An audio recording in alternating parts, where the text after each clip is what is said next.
Hey Girl Scouts! For those of you that don't know me, my name is Samantha McCarthy, and I'm a program person for Region 2 with Girl Scouts of NYPENN Pathways. Today, we are presenting to you from my house. This is my daughter Kendra. Hi. And this is my son Cash. Hello. So, since we've been stuck at home, we're trying to do some fun things and kind of take the pressure off. So we thought we would all work together to share some of the fun things that we've been doing with you so that you can do them at home. So first, today, we are going to do some upcycling of some crayons. So in my house, we always have a whole bunch of extra crayons lying around. And many of them are broken or, they're just stubs of crayons at this point. So we are going to upcycle them and we're going to create better crayons out of the ones that are a little bit less than stellar. Okay? So to get started, one of the things that we did is we had to turn our oven on. I already did it. It's heating up. And our oven is at 250 degrees. So if you're old enough to use an oven on your own, awesome. If not, you're probably going to need a little bit of help from somebody who is. Next thing that we have is we're using a donut mold because I have one and it's silicone and I feel like it's easier to clean. You could probably use anything. I don't think it has to be silicone, but we're using silicone because that's what we have. When we're using silicone, we're going to put it on a cookie sheet because silicone is pretty floppy and we want to have a good working station for where we are, okay? Then we took our crayons and the long, tedious job of taking all of the wrappers off the crayons. That's the part that takes the longest and is quite frankly the most annoying. Yeah. So we've done a few here already because we didn't want to spend 2 hours. It doesn't really take that long, but we didn't want to spend a long time taking the crayon wrappers off. So then what we're going to do is we're going to cut the crayons or break them. If you're strong enough to break them, cool. If you want them in littler pieces or, it might be faster for someone who can to cut them with a knife. But you're looking for pieces that are maybe about this big. And then you're going to just put them in the mold in whatever way you want. So Kendra is putting some in here. Oops, up here. Kendra's just kind of putting them in there. And you just want to have a good layer on the bottom. All the way around the mold. Jojo, you gotta break this, buddy. Remember? Here, let's try cutting some and see how that goes. Can I cut? No, this is a sharp knife, but I'll cut them in. You can put them in, okay? So I'm cutting them just a little bit smaller than you're able to break them because when you break them, you're kind of stuck with what you have.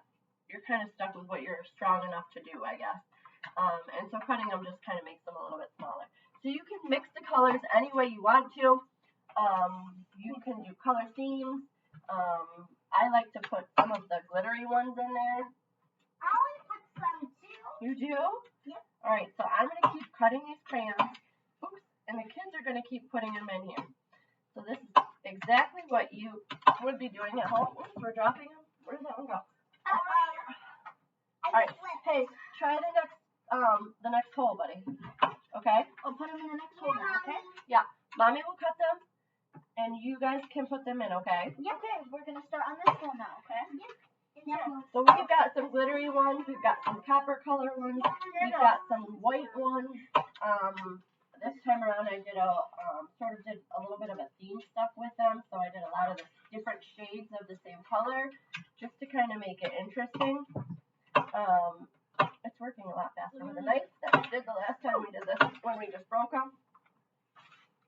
So you can use any kind of a shape mold that you want to.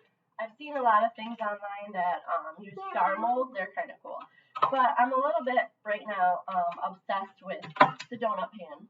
So that's what we're using. Definitely. Do you want to add anything, Kendra? Because we did this once before, so we'll walk you through the process right up until it gets a little bit boring. Yeah. And then we'll show you what our finished products were. It's my turn. Can I? Yeah, you can. Go ahead. Okay. You can't cut them because you can't use this knife. Oh, our oven's ready. All right, here, put those in there, buddy. Okay. Don't put them in this one, though. No, not in that one. All right, here. Put them around, honey. So the other thing to remember is that when you put your crayons in, they're not going to kind of stay exactly where they are. They're going to, as they heat, they're going to become a liquid, so they're going to change states. So there's a little bit of science for us. And so they're going to look one way when you put them in, and then when they all kind of melt together, they're going to look kind of swirly, which is pretty cool. All right, are we good, guys? Yeah. Okay. All right, So I want to show you. Who's making that one? It's all right. I want to show you kind of what it looks like right now. So here's our crayons, and so some of them have a little more than the others, and that's okay too. There's really no right or wrong to it. It's just kind of a fun thing to do. So every one of those things has crayons in it, right? So we're going to bring this over here, and we're going to put it in the oven. Yep. Kendra, would you like to put that in the oven for us? Can I help? Yes. Open the oven and put it up. Sissy can put it in. Pull it up. All right, so Kendra's going to put them in there. She's going to close the door, and we're going to set the timer for about 15 minutes. Hold on. Now what will we do? And depending on how much crayon you use, it may take a little longer, it may take a little less time, but what you're looking for is all of those crayons to melt together.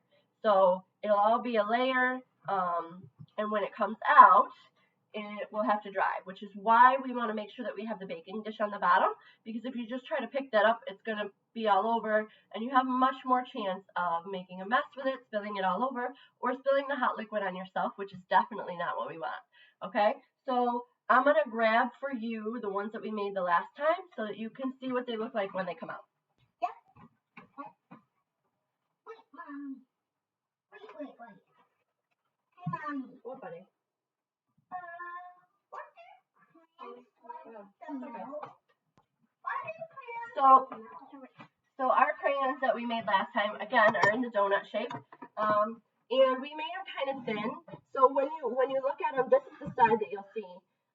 When you see them in the pan, if you tip it this way, you can see it a little bit better. Jojo, hold one up, buddy, and let them see. Like Back up a little bit. Like this one's a little themed. We had like pink and. Yep. And yeah, so ours are pretty thin because we didn't do a whole lot of crayon. So because they're so thin, some of them broke a little bit, and that's okay. It's just part of the process. And if you make more crayons in there and you put more wax in there, then they'll be thicker. But that is our process. So when these come out of the oven in probably 13 or so minutes from now, we will put it up, we will let them dry, and then as soon as they get cool and hardened, just like these ones, then they'll be ready to go and ready to color with. Thanks for joining us. Kendra, do you have anything you want to add? For more fun challenges, can I ask something too? Yes, turn around here. You got to back up so they can see you. All right, go For on. more fun challenges, you can check out our Facebook page, which will have a whole challenge spread, and go and you know that. So the Stay at Home Challenge is on our GS NYPENN Facebook page. If you haven't seen it, check it out. It's pretty cool. Thanks for joining us. Say bye, buddy. Bye.